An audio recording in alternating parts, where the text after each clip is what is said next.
I know a lot of those situations oftentimes have discomfort, but today it doesn't have to resort in self-pity, because that, I believe, will ultimately lead me to relapsing.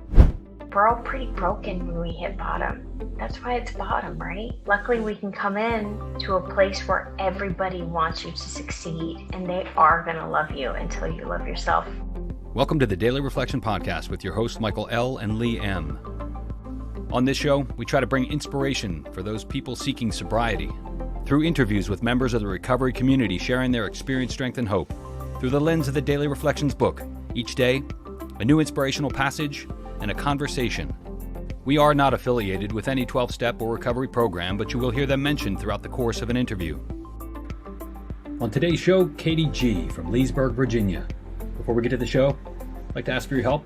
If you're listening to the podcast on Apple Podcasts, I'd like to ask you to give us a rating. It's going to help us expand the reach of the show and give us information about what you like. Greatly appreciate that. We hope you enjoy this episode. Good morning, Lee. How are you? Good morning, Mike. I'm doing great this morning. How are you? Fantastic. Once again, who do we have in the studio today? So today is April 13th, and I have a neighbor of mine actually in the studio with us today, Katie G. from Leesburg, Virginia, and she's here to share with us her experience, strength, and hope on the daily reflection for today, which is the false comfort of self-pity. Oh, fantastic. Well, Katie, welcome to the show. It's great to have you on the podcast.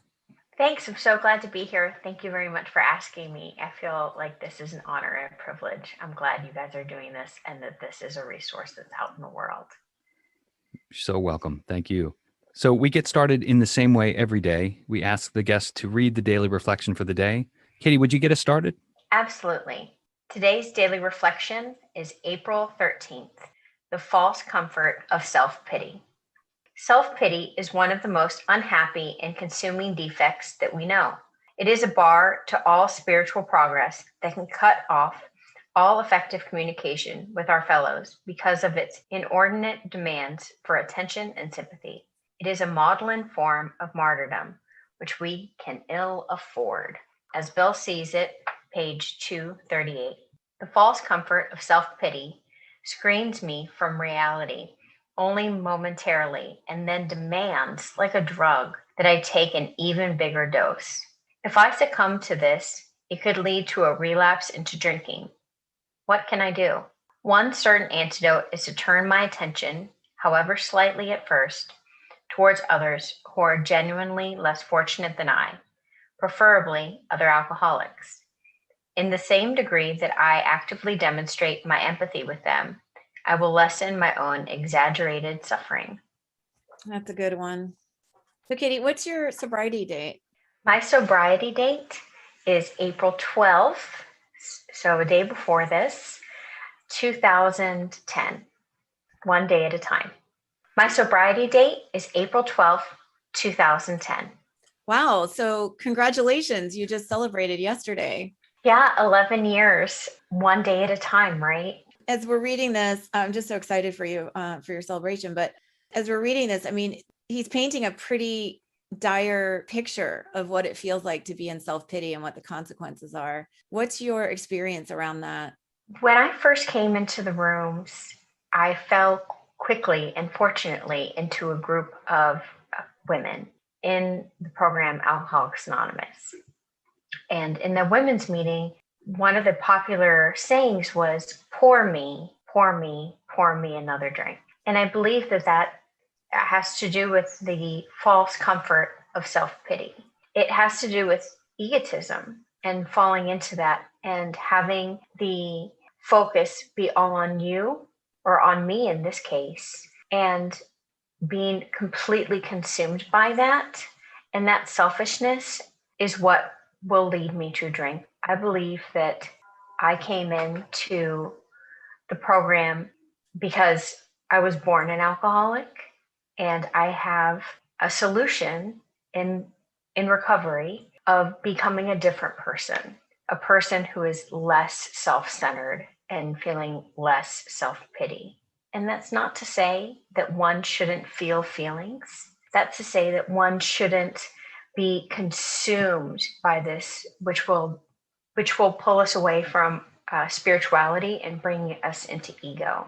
And when I heard pour me, pour me, pour me another drink, I at first thought it had nothing to do with me because I was the most humble person in the room, because I had so low self-esteem that I thought so little of myself that I figured I was therefore the most humble, not realizing, as one of my lovely female fellows lovingly pointed out, that I was in fact an egomaniac with an inferiority complex, and that there was hope for even me. And that comes from working with others and shifting the focus onto other people and trying to shift a focus and grow in a relationship with a higher power, all to get out of my ego.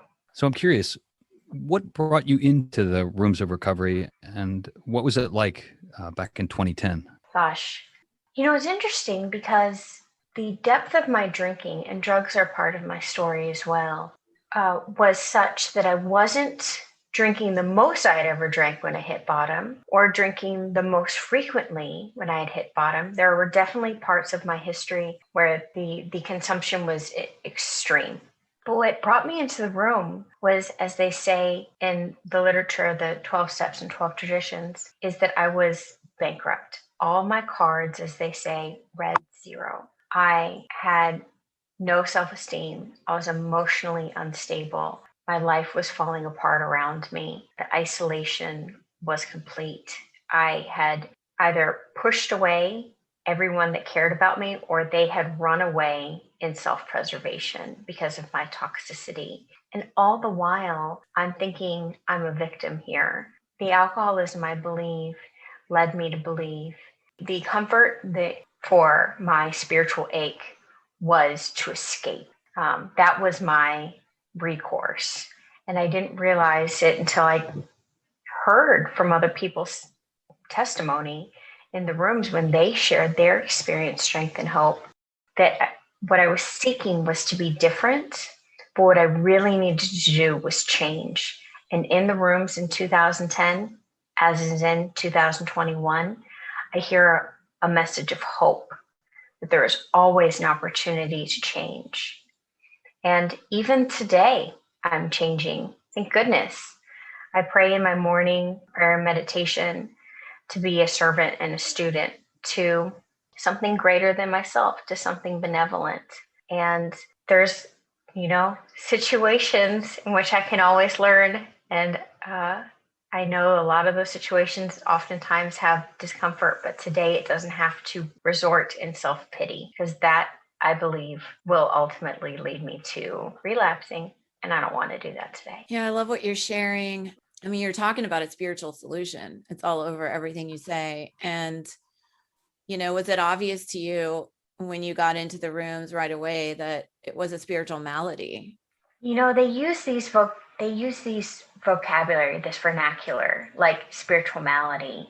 I feel that I was in such a fog when I came in. All I heard was, keep coming back. And that was really all I could hold on to.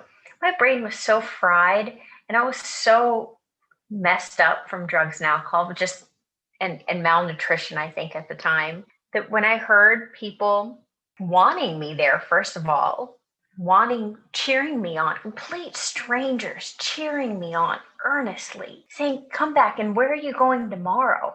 I'll meet you there. That's what I heard. Spiritual malady and a spiritual solution, heck, even the concept of a higher power or a God of my understanding was just too far beyond me at that point. It would take years, one day at a time. And that's why I think it's so important for newcomers just to keep coming back. This is a cool journey. It's the greatest show on earth that I know of. There's so much that's going to unfold and be revealed, but little by little, poco a poco, indigestible bit. Love that phrase. So how long did it take you to get into the program of recovery and to start working the steps?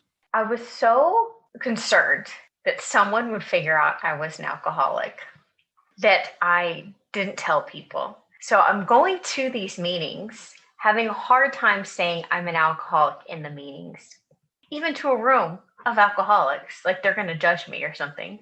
that I was living in Fairfax and would go to Sterling. I'd never even heard of Sterling before.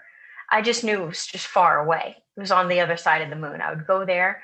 I would drive all the way into DC just to space out all these different meetings to pick up Chip to avoid being recognized. Knowing the whole time that the joke was on me, that it was apparent to everyone that I had a problem.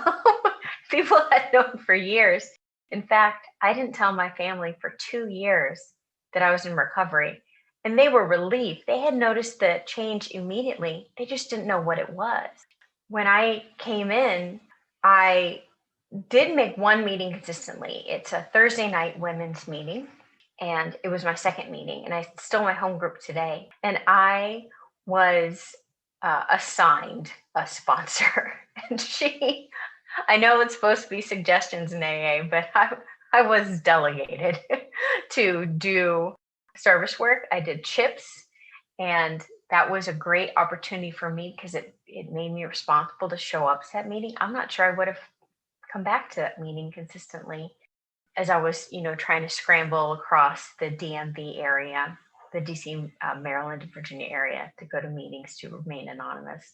And CHIPS was great for me, handing out medallions for links to sobriety, because it had me get to know people's names. I had a cheat sheet where I would write people's names down because I wanted to be part of so badly. And I would learn things about these people, and I'd write down things that'd say I'd carry a notebook to all the meetings. I wanted to get an A apparently in this program. And giving people hugs was a blessing I desperately needed. I was so isolated from other human beings that those hugs and the clapping and the cheering just was like a complete release of endorphins and dopamine and oxytocin in a healthy non-drug or alcohol-related way that I needed to rewire my brain. So service and steps via a sponsor was pretty soon. And thank goodness for that, because I'm not sure how long I would have lasted trying to hide in the rooms. It sounds like the program caught you. My girlfriend says that God brought her to AA and AA brought her to God. And I absolutely believe that. I was borderline atheist when I came in, and I started to read the literature, and with it a dictionary, a Merriam-Webster dictionary. Now there's apps on phones for all of this. And looking up the word providence and benevolence really rocked my world. And seeing that there was something that I didn't have to define that was carrying me through. You asked earlier, Lee, what it was like coming in, that spiritual awakening term. I mean, I couldn't see that if it was looking me straight in the face. But growing in this program, I think growing up as a human being in this program allowed me the grace and space to eventually see what that means in my life and how that plays out in my daily living, where I didn't have the capacity for that in early sobriety. So thank goodness I kept coming back and got to where I am today. Absolutely. Yeah, I'm glad you made it. Service work is so important. I'm curious what that looks like for you today. Some people that are listening might not be in the program. They might not understand how it works. And I always like to ask folks, like, how many meetings do you go to in a given week? And do you intend to do that for the rest of your life? And how does that work for recovery? Great question. The great thing about the 12 Steps of Alcoholics Anonymous is that it is a spiritual program that doesn't define what your spirituality looks like, right? It doesn't define what your God looks like, or how you pray, or how you meditate, or necessarily how you're of service. It just gives suggestions for you to find your own guide. I have a sponsor, she has a sponsor, and I sponsor women. I like to refer to my sponsor as my tour guide through this adventure. And that's how I like to see it with my sponsees. As far as service goes, they talk about that here in this daily reflection. They also talk about it in the big book, which is our loving term for Alcoholics Anonymous, where it says that nothing will ensure immunity from the next drink like intensive work with another alcoholic. And I believe that. So I try to take every opportunity I can while still living a life in society to be of service. And to me, that means service in and out of the rooms. And that's just my personal philosophy. So in the rooms, I have sponsees. I have 2 sponsees specifically that are both on the 12th step. So they're about to be open to sponsoring women. And that thrills me beyond belief. I also do phones for intergroup, and for lay people, I say that's just a crisis hotline for AA. And I held and hold all kinds of positions, secretary, chips, and literature, and treasurer, just whatever I can to be a humble servant, as they say, to keep the meetings going, to make sure that they're there for the next person coming in the rooms. And then outside of the room, it wasn't until year 6 or 7 for me that I had the realization that I wasn't meant to get sober and live in an AA bubble, completely, insulated from the rest of the world. My job is to be a functional member of society and to go out and live these principles of the 12 steps. So love and hope and courage and introspection and spirituality and service, and do that outside the rooms. And I do that in unlikely ways, like in professions, which I believe is just another way for me to love and be of service in capacities and to people that I never would meet otherwise, never would choose to hang out with, but I get to work with them and love them, like in a brotherly way. And then do work in the community through various organizations. And that does keep me sober. It gives me esteem. With the self-pity, I like this date because it's one day after my anniversary, which means it was 2 days before I would actually walk into a meeting in 2012. I didn't actually walk into a meeting, I think, until 14th or the 15th. So I was just floundering in self-pity at that time. And one of the ladies in a meeting, it must have been on a Friday, said, "We grow self-esteem by doing esteemable things." And I had so little self-esteem and just self-pity and that egomania and inferiority complex, as I was talking about earlier, that I, through examples, flipped that on its head and started to gain true esteem, true stature by doing some simple things like saying no, or saying thank you, or saying sorry when I did something wrong and not saying sorry when I didn't, or, making coffee for the meeting, showing up early, making phone calls, answering phone calls, which is really, really scary for normal people or introverted people, let alone people new in sobriety. And even some life stuff like showing up to work on time or having good hygiene. I just didn't have that when I was towards the end of drinking. And by doing all of these like little tiny nuggets of esteemable things, I started to build self-esteem. And I started to have enough self-esteem and enough self-confidence in grounded in who I was, that I could start really caring for others. I think, Lee, you and I have been in a meeting where we've heard the phrase, "They'll love you until you love yourself."